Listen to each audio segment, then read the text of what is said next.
السلام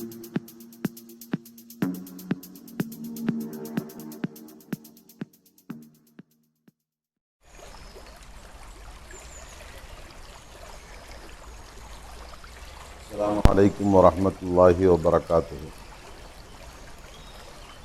الحمد لله رب العالمين، الصلاة والسلام على سيد المرسلين وعلى آله وصحبه أجمعين، أما بعد. فقد قال الله سبحانه وتعالى في القرآن العظيم والفرقان المجيد: يا أيها الذين آمنوا كتب عليكم الصيام كما كتب على الذين من قبلكم لعلكم تتقون. وقال رسول الله صلى الله عليه وسلم: لو تعلم أمتي ما في رمضان لتمنوا أن تكون السنة كلها رمضان، أو كما قال عليه الصلاة والسلام. அன்புமிக்க அருமை பெரியோர்களே, அன்பார்ந்த அருமை சகோதரர்களே, புனிதமிக்க ரமலான் மாதத்தின் 3ஆம் இரவை நாம் அடைந்திருக்கின்றோம். இந்த நல்ல சந்தர்ப்பத்தில் புனிதமிக்க ரமலான் மாதத்தில் நாம் எப்படி நடந்து கொள்ள வேண்டும் என்பதை பற்றியும், இந்த ரமலான் மாதத்தில் நாம் அடைந்து கொள்ள வேண்டிய அரும்பெரும் பாக்கியங்கள் எவை என்பதை பற்றியும் சுருக்கமாக நாம் சிந்தித்து பார்ப்போம். அன்புக்குரியவர்களே, புனிதமிக்க ரமலான் மாதம் நாளை மறுமையில் அல்லாஹுவின் திருமுன் நமக்கு சாட்சி பகர்வதற்காக வேண்டி வரும். ஒன்று, நமக்கு சாதகமாக அது சாட்சி சொல்லும், அல்லது நமக்கு எதிராக அல்லாஹ்விடத்தில் அது சாட்சி சொல்லும். யாரெல்லாம் ரமலான் மாதத்தை கண்ணியப்படுத்தும் விதமாக நடந்து கொண்டார்களோ, வணக்க வழிபாடுகளை கொண்டு அதை அழகுபடுத்தினார்களோ, அவர்களுக்கெல்லாம் அது நற்சான்று சொல்லும். அதற்கு மாற்றமாக மற்ற காலங்களில் எப்படி நடந்து கொள்வார்களோ அதே போன்று ரமலான் மாதத்திலேயும் யார் நடந்து கொள்கிறார்களோ அவர்களுக்கு நிச்சயமாக ரமலான் மாதம் எதிரான முறையில் தான் சாட்சி சொல்லும். அன்புக்குரியவர்களே, இந்த உலகத்தில் ஒரு மனிதனுக்கு ஒரு சாட்சியை கொண்டு அவனுடைய முடிவு தீர்மானிக்கப்படவிருக்கிறது என்று வைத்துக்கொள்வோம். அப்போது அந்த சாட்சியை குறித்து அவன் எவ்வளவு முக்கியமாக கருதுவான். ஒரு மனிதன் அவன் மரண தண்டனை விதிக்கப்பட வேண்டுமா, இல்லை அவன் குற்றமற்ற நிரபராதி என்ற அடிப்படையில் விடுவிக்கப்பட வேண்டுமா என்பதை ஒரு மனிதனுடைய சாட்சியை கொண்டு தீர்மானிக்கப்படும் என்று வருகிற போது அந்த மனிதனுடைய சாட்சியை அவன் எவ்வளவு முக்கியமாக கருதுவான். அதே போன்று இது சாதாரண உலகத்துக்கு ஒரு 60-70 ஆண்டுகள் வாழுகின்ற இந்த உலகத்திலேயே இத்தனை முக்கியமாக கருதுகின்றான். ஆனால் நாளை மறுமையில் மனிதன் வாழவிருக்கின்ற காலம் மௌத்தே இல்லாத, முடிவில்லாத நிரந்தரமான காலகட்டம். அந்த வாழ்க்கையில் மனிதன் சொர்க்கமா நரகமா என்பதை தீர்மானிக்கப்படவிருக்கின்ற அந்த சந்தர்ப்பத்தில் புனிதமிக்க ரமலான் மாதமும் அல்லாஹ்விடத்தில் சாட்சிக்காக வேண்டி வருகிறது. அவன் ரமலானை கண்ணியப்படுத்தி சொர்க்கத்துக்கு செல்ல வேண்டிய சொர்க்கவாதியா, அல்லது ரமலானை கண்ணியப்படுத்த தவறி நரகத்துக்கு செல்லுகின்ற ஒரு நரகவாதியா என்பதை தீர்மானிக்கின்ற விஷயத்தில் ரமலானுடைய சாட்சியும் அல்லாஹ்விடத்தில் அங்கீகரிக்கப்படுகிறது. ஆம் அன்புக்குரியவர்களே, இந்த கோணத்தில் பார்க்கின்ற போது ரமலான் மாதம் ரொம்ப முக்கியத்துவம் பெறுகிறது. அத்தோடு ரொம்ப புனிதமானதாக இருக்கிறது. காரணம், ரமலான் மாதம் வந்துவிட்டது என்று சொன்னால் நாம் செய்கின்ற அமல்கள் அத்தனைக்கும் அல்லாஹ் குறைந்தது 70 மடங்கு கூலியை தருகின்றான். 70 மடங்கு கூலியை தருகின்றான் அல்லாஹ். ஒரு நஃபிலான வணக்கத்தை செய்தால் ஃபர்லான வணக்கத்தை செய்த கூலியை தருகின்றான். ஃபர்லான வணக்கத்தை செய்தால் 70 ஃபர்துகளை நிறைவேற்றிய கூலியை தருகின்றான்.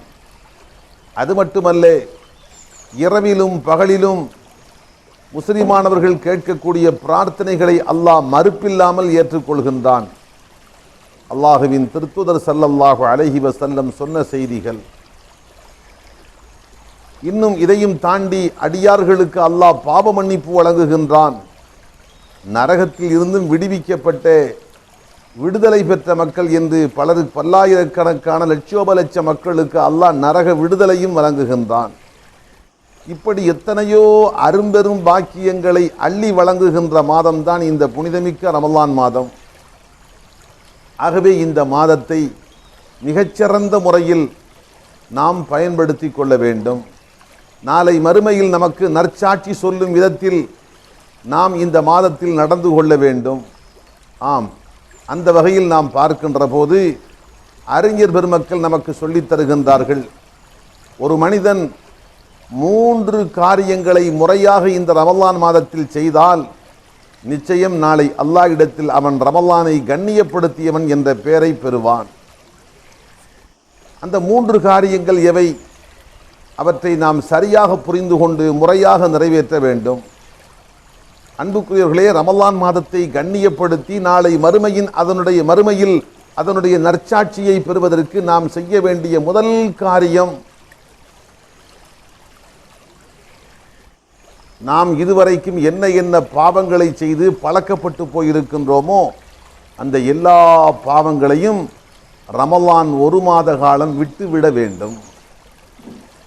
ரமலான் மாதத்தை நாம் கண்ணியப்படுத்துவதற்கு செய்ய வேண்டிய முதல் காரியம், நாம் பழக்கப்பட்டு போயிருக்கின்ற அத்தனை பாவங்களையும், ஹராமான பாவங்களையும் விட்டுவிட வேண்டும்.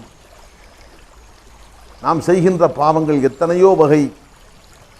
சிலது கண்களின் மூலமாக நாம் செய்து பழக்கப்பட்டு போயிருக்கின்றோம். ஹராமான விஷயங்களை பார்ப்பது, ஆபாசமான விஷயங்களை பார்ப்பது,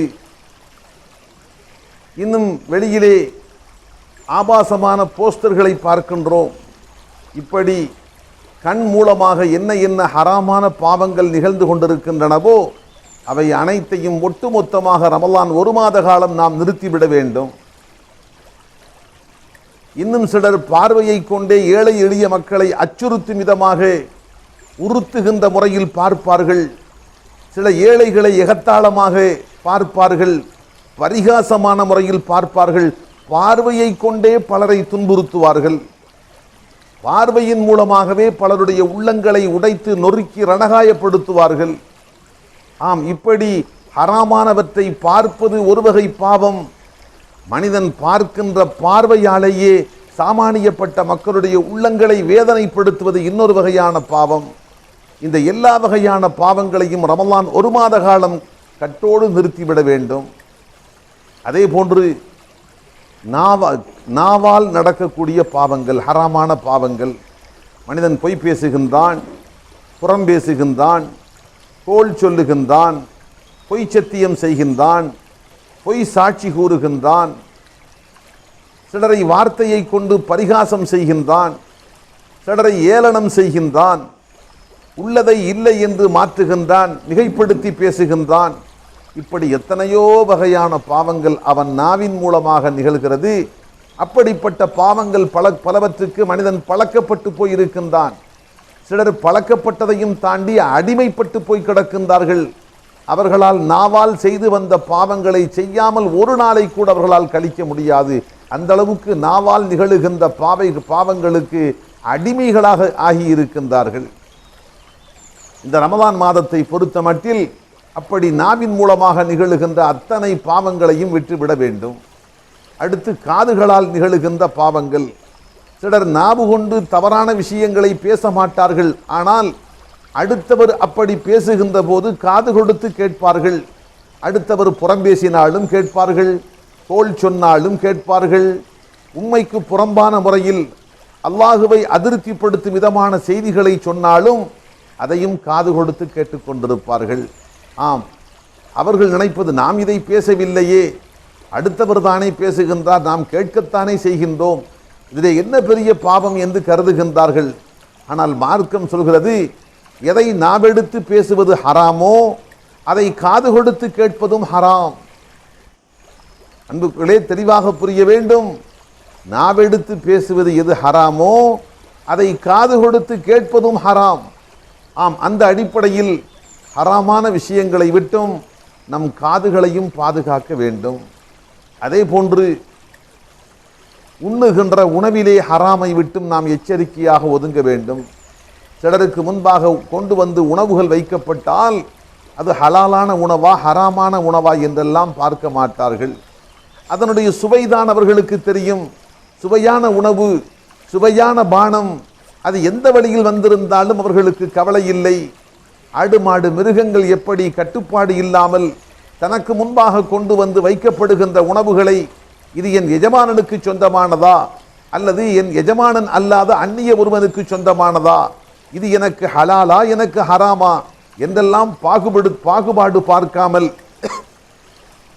தனக்கு முன்பாக கொண்டு வந்து வைக்கப்படுகின்ற உணவை தாராளமாக எப்படி உண்டு தீர்க்குமோ உண்டு முடிக்குமோ அதே போன்று சிலர் தனக்கு முன்பாக கொண்டு வந்து வைக்கப்படுகின்ற உணவுடைய தராதரத்தை தெரிந்து கொள்ளாமல் இது நமக்கு ஹலாலா அல்லது ஹராமா, பரிசுத்தமான ஹலாலான உழைப்பின் மூலமாக வந்ததா, சந்தேகத்துக்குரிய பாதையில் அல்லது ஹராமான சம்பாத்தியம் உள்ள மனிதன் இதை செய்து அனுப்பி இருக்கின்றானா என்பதையெல்லாம் பார்க்காமல் யார் எதை கொண்டு வந்து வைத்தாலும் சரி எடுத்து உண்பேன் என்ற முறையில் உண்ணுகின்ற உணவுக்கு ஹராமான உணவை கூட உண்ணுகின்ற பழக்கத்தை கொண்டிருக்கிறார்கள். அந்த பழக்கத்துக்கு அடிமைப்பட்டு கிடக்கின்றார்கள்.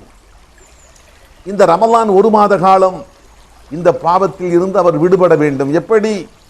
அப்பழுக்கற்ற ஹலாலான உணவு என்று திட்டவட்டமாக தீர்க்கமாக தெரிந்த உணவை மட்டும்தான் நான் உண்பேன்.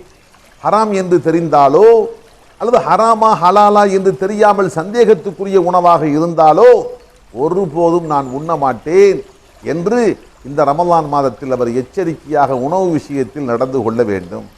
அதே போன்று சம்பாத்தியம் சிலரை பொறுத்த மட்டில் ஹலால் ஹராம் என்ற பாகுபாடு பார்க்காமல் எப்படியாவது காசு பணம் எனக்கு வந்து சேர வேண்டும், அது எந்த வழியாக வந்தது என்பதை பற்றி அவர்கள் சிந்திப்பதில்லை. காசும் பணமும் பெருகி பொருளாதாரம் குவிய வேண்டும் என்பது ஒன்று மட்டும்தான் அவர்கள் குறிக்கோளாக இருக்கிறது. எத்தனை பொய்யும் சொல்லுவார்கள், எத்தனை பொய் சத்தியம் செய்வார்கள், எத்தனை பொய் சாட்சியும் சொல்லுவார்கள்.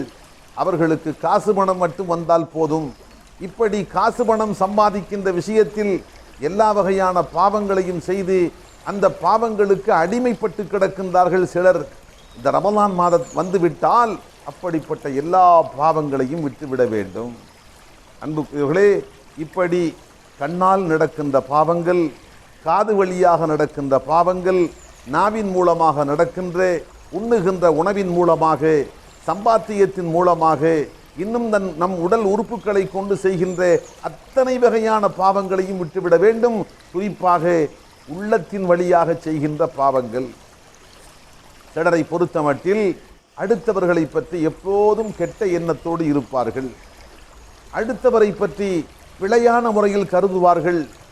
தங்களுக்கு தாங்களே அடுத்தவர்களை பற்றி தவறான முடிவெடுப்பார்கள். இது மிகப்பெரிய பாவம்.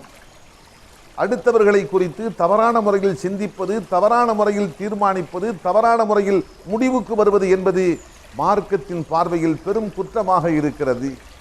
இன்ன பஅலல்லன்னி இஸ்முன், மனிதன் எண்ணுகின்ற எண்ணங்களில் பலது பாவமாக இருக்கிறது என்று அல்லாஹ் குறிப்பிடுகின்றான். ஆம் அன்புகளே, புனிதமிக்க ரமலான் மாதத்தில் இந்த எல்லா வகையான பாவங்களை விட்டும் அவன் தூய்மையாக இருக்க வேண்டும். அத்தனை பாவங்களையும் அவன் விட்டுவிட வேண்டும். ரமலான் மாதத்திற்கு நாம் செய்யக்கூடிய முதன்மையான கண்ணியம், ரமலான் மாதத்தில் நாம் செய்ய வேண்டிய வணக்கங்களில் முதன்மையான வணக்கம் ஹராமான பாவங்கள் அனைத்தையும் விட்டு விடுவது. அன்புக்களே, இதை சமுதாயத்தில் யாரும் பாவம் என்று, இதை ஒரு வணக்கம் என்று கருதுவதே இல்லை. மனிதன் செய்து வந்த பாவங்களை, பழக்கப்பட்டு போன பாவங்களை, அடிமைப்பட்டு கிடக்கின்ற பாவங்களை விட்டுவிட்டு அவன் தன்னை தற்காத்துக் கொள்வது, தன்னை எச்சரிக்கையாக தூய்மையான நிலையில் பாதுகாத்துக் கொள்வது என்பது ஒரு வணக்கம் என்று பெரும்பாலான மக்கள் கருதுவதே இல்லை. ஆனால் மார்க்கம் சொல்லித் தருகிறது, மனிதன் செய்கின்ற நஃபிலான வணக்கங்களை விட, பரதான அல்ல, நஃபிலான வணக்கங்களை விட அவன் ஹராமான பாவங்களை விட்டு ஒதுங்குவது அல்லாஹ்வுடைய பார்வையில் ஏற்றமான வணக்கம், சிறந்த வணக்கமாக இருக்கிறது. உதாரணத்திற்கு ஹதரத் அப்துல்லாஹி இப்னு உமர் ரலியல்லாஹு அன்ஹு சொன்ன செய்தியை பாருங்கள். அப்துல்லாஹி இப்னு உமர், ஹதரத் உமர் ரலியல்லாஹு அன்ஹுடைய மகனார் அப்துல்லா பின் உமர் ரலியல்லாஹு அன்ஹு சொன்ன வார்த்தை, லரத்து தானிகின் மின் ஹராமின் அஹப்பு இலல்லாஹ் மின் இன்ஃபாகி மிஅத்தி அல்ஃபின் ஃபீ சபீலில்லாஹ். ஒரு மனிதன் ஹராமான பாதையில் வந்த ஒரு ரூபாயை உடையதாரிடத்தில் திருப்பி ஒப்படைக்கின்றான். இது அல்லாஹ்வுக்கு ரொம்ப ரொம்ப பிரியமானது. எதை விட? மின் இன்ஃபாகி மிஅத்தி அல்ஃபின், 1,00,000 ரூபாயை தர்மம் செய்வதை விட. எங்கே?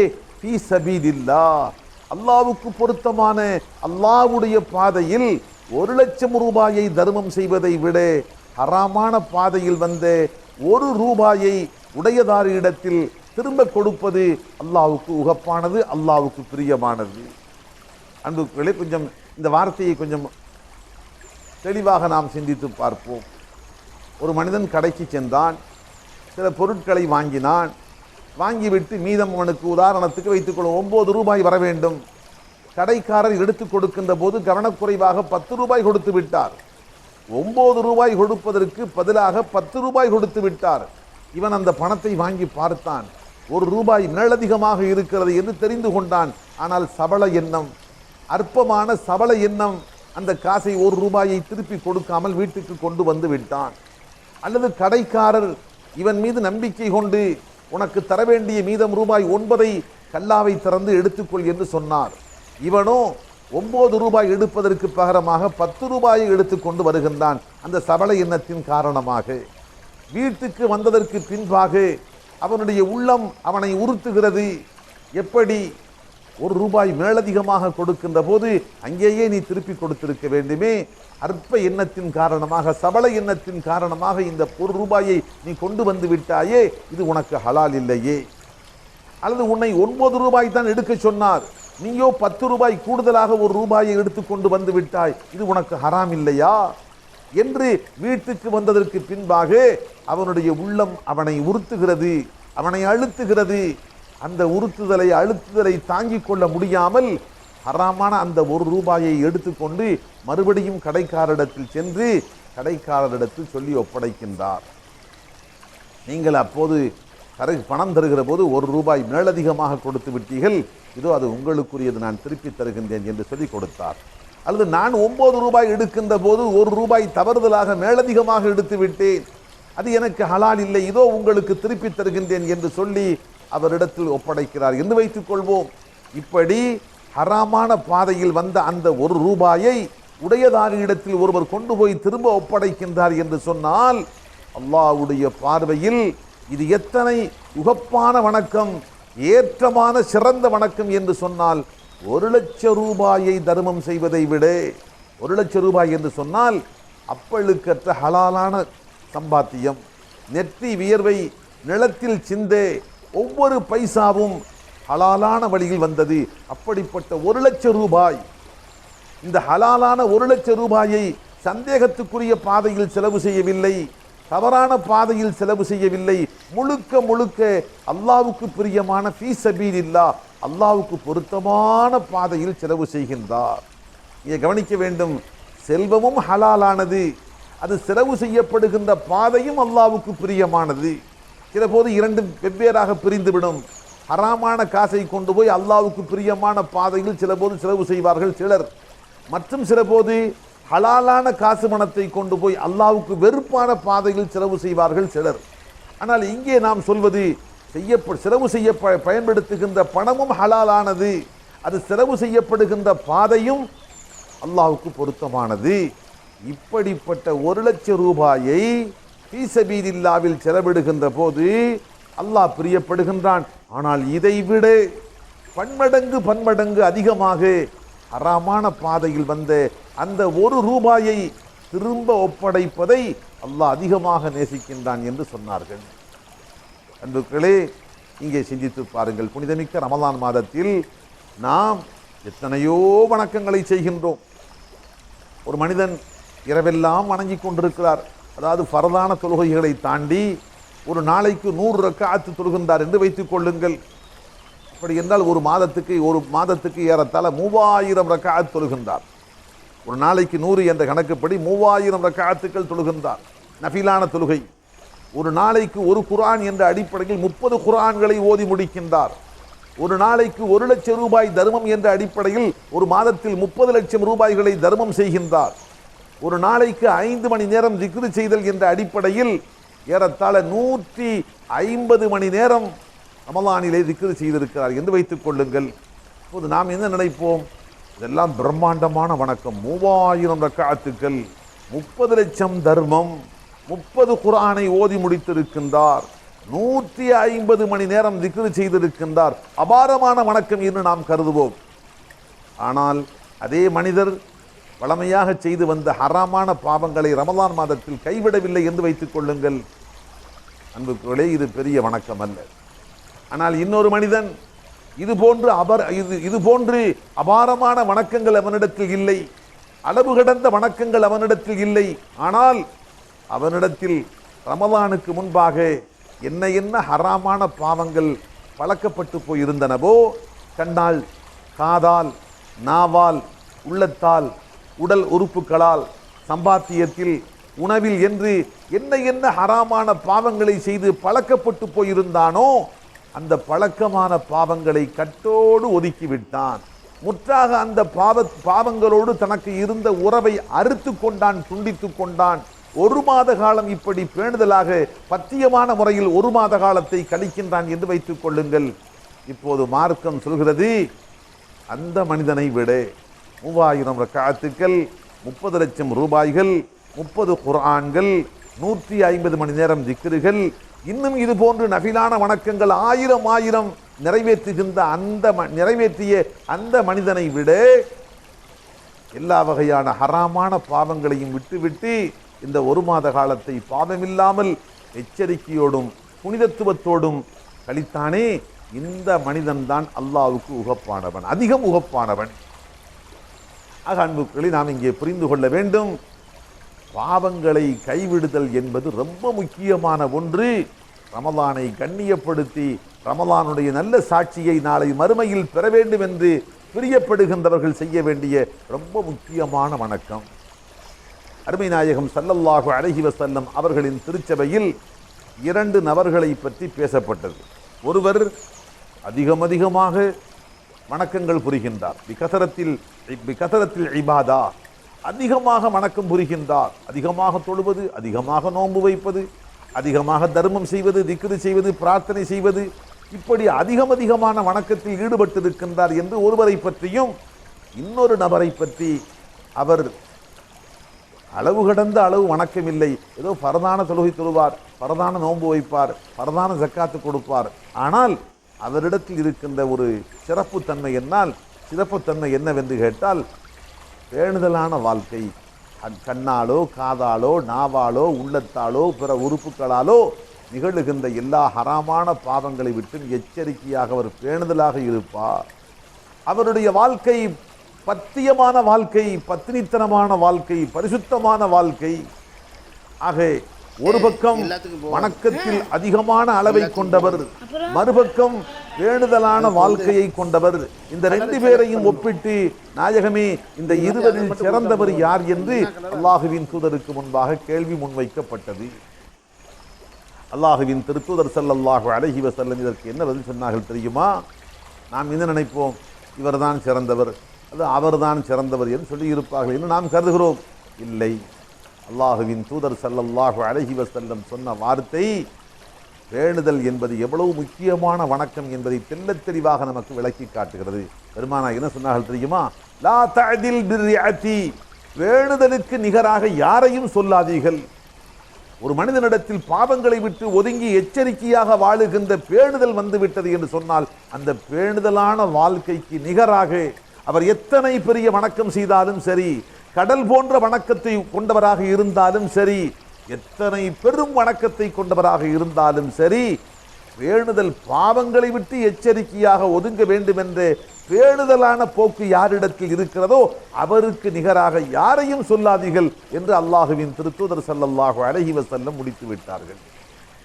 பெருமானாருடைய பார்வையில் அளவு கடந்த வணக்கம் பெரிதல்லே, ஆனால் பாவங்களை விட்டும் எச்சரிக்கையாக ஒதுங்குகின்ற அந்த பேணுதல் மிகச்சிறந்த இடத்தை பெற்றிருக்கிறது. அதே போன்று அருமை நாயகம் ஸல்லல்லாஹு அலைஹி வஸல்லம் அவர்களின் திருச்சபையில் 2 பெண்களை பற்றியும் ஒரு முறை பேசப்பட்டது. ஒரு பெண் அதிகமாக வணங்குகின்றார், அதிகமாக நோன்பு வைக்கின்றார், அதிகமாக தர்மம் செய்கின்றார்.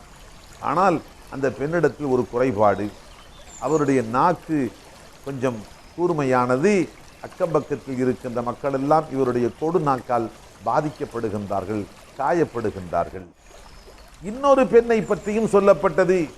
அவரிடத்தில் அதிகமான வணக்கம் என்று சொல்வதற்கு இல்லை, ஏதோ பரதான ஐவேளை தொழுவார், பரதான நோன்பு ரமலானை நோன்பை நோற்பார், பரதான ஜக்காத்தை நிறைவேற்றுவார். அதற்கடித்து அதைவிட மேலதிகமாக அவரிடத்தில் சொல்லும்படியாக வணக்கம் ஒன்றும் இல்லை.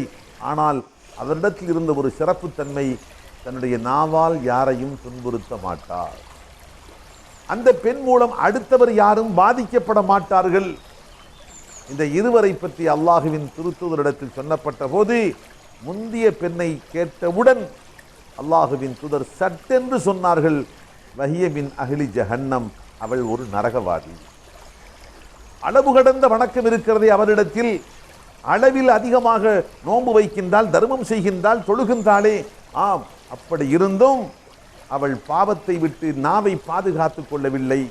அவளுடைய நாவு கொண்டு அடுத்தவர்களை துன்புறுத்துகின்றாள் என்று சொன்னால், அவள் எத்தனை அதிகம் வணக்கத்தை கொண்டவளாக இருந்தாலும் சரி, அவள் ஒரு நரகவாதி என்பதை அல்லாஹுவின் திருத்துதர் தெளிவாக சொன்னார்கள். அதற்கு மாற்றமாக இந்த பெண்ணை சொன்னார்கள், வஹிய மின் அஹ்லில் ஜன்னா, இவள் ஒரு சொர்க்கவாதி என்று சொன்னார்கள்.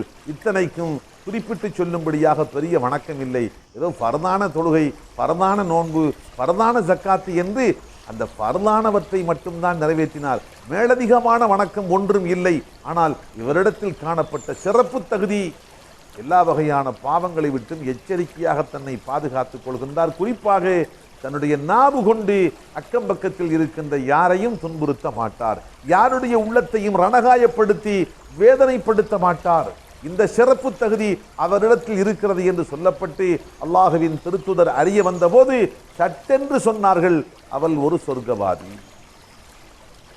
அன்புகளே, நாம் தெளிவாக புரிந்து கொள்ள வேண்டும், நாம் செய்கின்ற நஃபிலான வணக்கங்களை விட பாவகாரியங்களை விட்டு எச்சரிக்கையாக நம்மை நாம் தற்காத்துக் கொள்கின்றோமே, இது அல்லாஹ் ரசூலுடைய பார்வையில் மிகச்சிறந்த வணக்கமாக இருக்கிறது, மிக உயர்ந்த வணக்கமாக இருக்கிறது.